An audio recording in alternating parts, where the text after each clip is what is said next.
The archaeologists weren't supposed to find it. They were excavating the temple of Seti I in Abydos, Egypt, a well-documented, well-mapped site that had been studied for over a century. They knew what was there. They had the records. They had the maps. And then they dug deeper. What they found beneath the sand shouldn't have existed. Not in that location, not at that depth, and certainly not built the way it was built.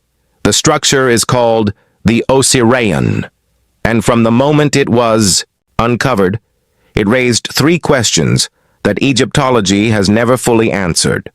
First, who built it? Second, when was it actually built? And third, why does every engineering analysis of its construction lead to the same uncomfortable conclusion, that the civilization capable of building this shouldn't exist? Here's what the official story gives you. The Osireion is a cenotaph, a symbolic tomb built by Pharaoh Seti I around 1279 BCE. It sits behind and below his mortuary temple at Abydos. It's dedicated to Osiris, god of the dead, god of resurrection. It's beautiful. It's ancient. It's officially explained, but here's what that explanation quietly skips over. The structure sits nearly 10 meters below the level of Seti's own temple, which means Seti supposedly built his cenotaph and then buried it beneath a mountain of earth before his own reign ended. That's the first problem. The second problem is the stone. The blocks used to construct the Osireion are not the carved limestone typical of New Kingdom Egypt. They are massive, megalithic. Some of the core blocks weigh over 100 tons, not decorated, not inscribed, just enormous, perfectly fitted granite and sandstone, arranged with a precision that is almost mechanical. Almost. Archaeologists Margaret Murray and Flinders Petrie excavated this site in the early 1900s. Both of them walked away with the same uneasy observation.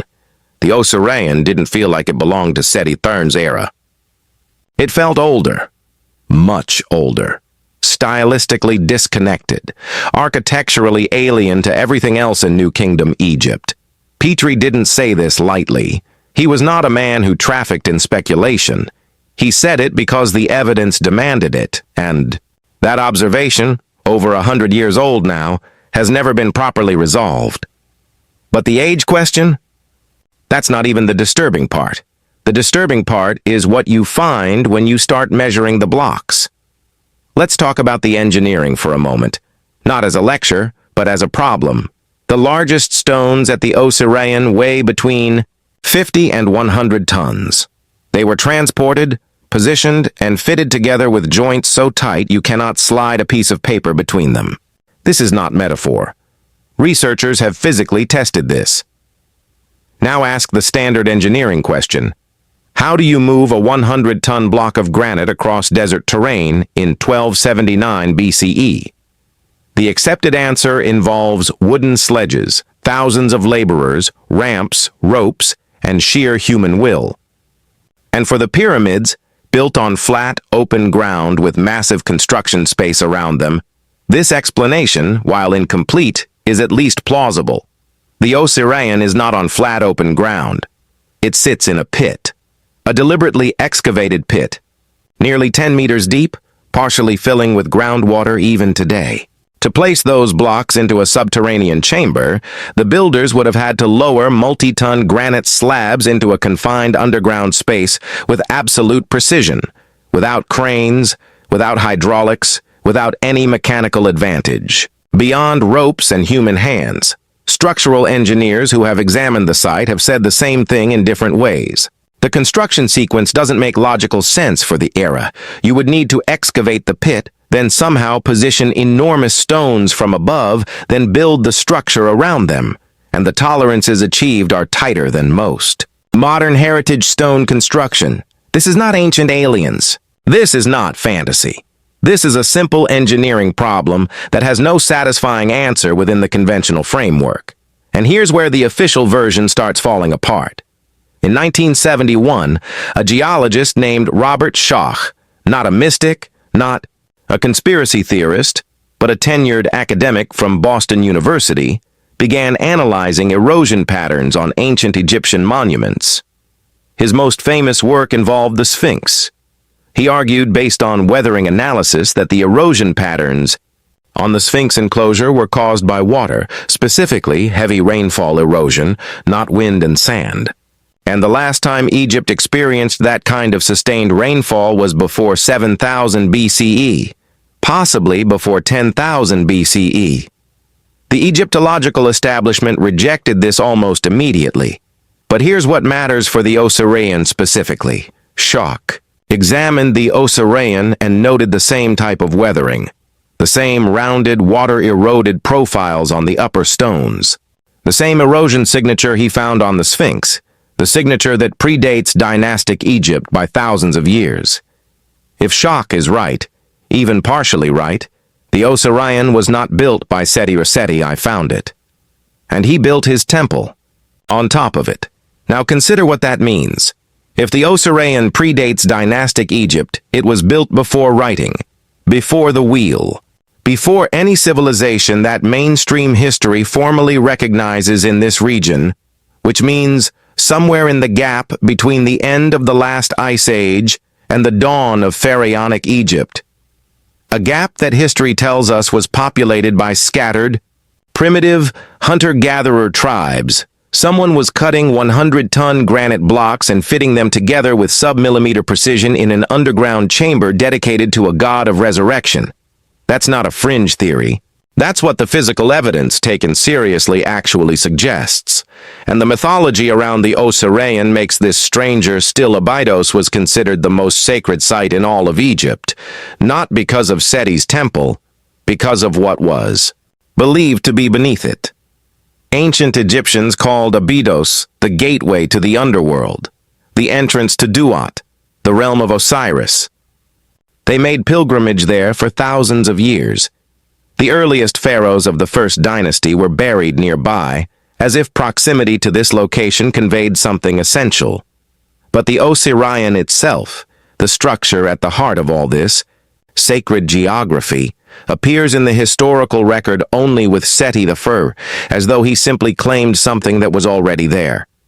But that's not where it ends, because what they found inside the Osireion is what nobody talks about. The interior of the Osireion contains something that has quietly fascinated researchers for decades without becoming a mainstream conversation.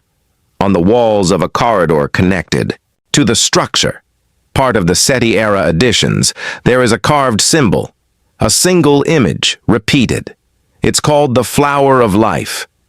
Now, the Flower of Life is a geometric pattern based on overlapping circles arranged in perfect hexagonal symmetry.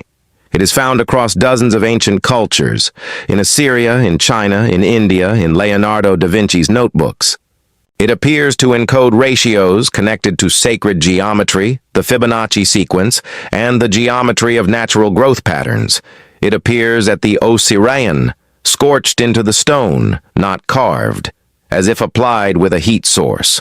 The paint or dye used has penetrated the stone in a way that archaeologists have described as unusual for conventional pigment application.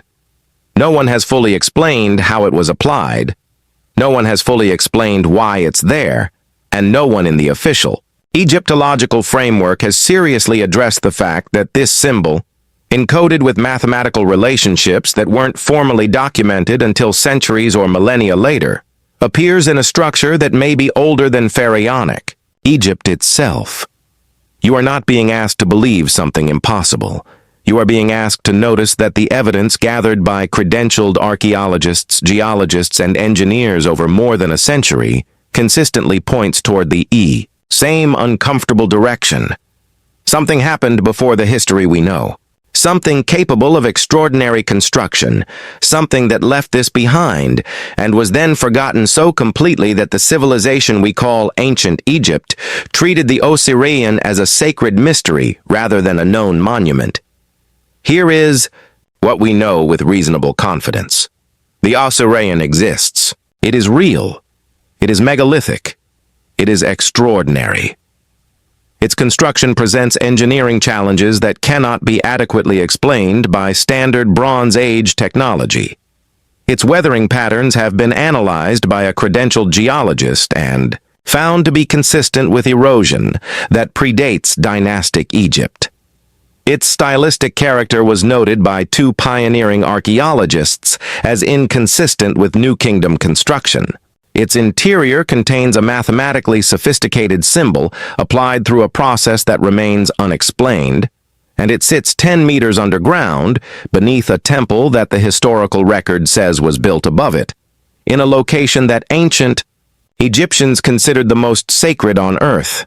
The accepted explanation is that Seti I built it as a cenotaph, that the depth is ceremonial, that the megalithic stonework is simply an unusually grand expression of New Kingdom craft, that the weathering has an alternative explanation, that the flower of life is decorative. Every one of those answers is technically possible, but they require you to look at the evidence and consistently choose the explanation that asks the fewest questions. There's a principle in science. When evidence consistently points in one direction and the official explanation consistently requires exceptions, you don't have a settled question. You have a suppressed one. And here is the part that stays with you after the video ends. If the Osireion was built by a civilization that preceded dynastic Egypt, a civilization advanced enough to cut and place 100-ton granite blocks with precision that rivals modern stonework, then the history of human civilization is not what we've been taught. Not radically different in every detail, but different in one enormous foundational way. We are not the first sophisticated civilization on this planet. Or, more precisely, we cannot prove that we are.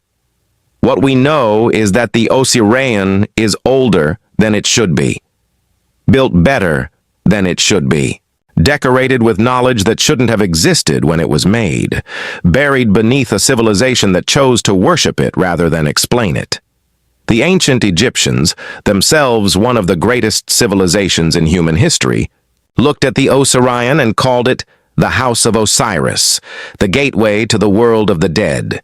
They built their most sacred temple on top of it and left it half submerged in groundwater, as if disturbing it further was not something they were willing to do. Maybe they knew something about it that we've forgotten. Maybe they didn't understand it either. The water still rises inside the Osireion today. Groundwater seeps in from below, flooding the central chamber every season, just as it always has. The structure that shouldn't exist continues to sit beneath the Egyptian sand, partially submerged, partially unexplained, and almost entirely ignored by the conversations that shape what we believe about the ancient world. It was here before the pharaohs. It will be here after us. And the question it asks, who built this and how and when, remains exactly as unanswered today as the moment the excavation crew first broke through the sand and found themselves standing inside something that had no right to be there. Some mysteries don't get solved, they get buried again, and the Osireion has been buried twice.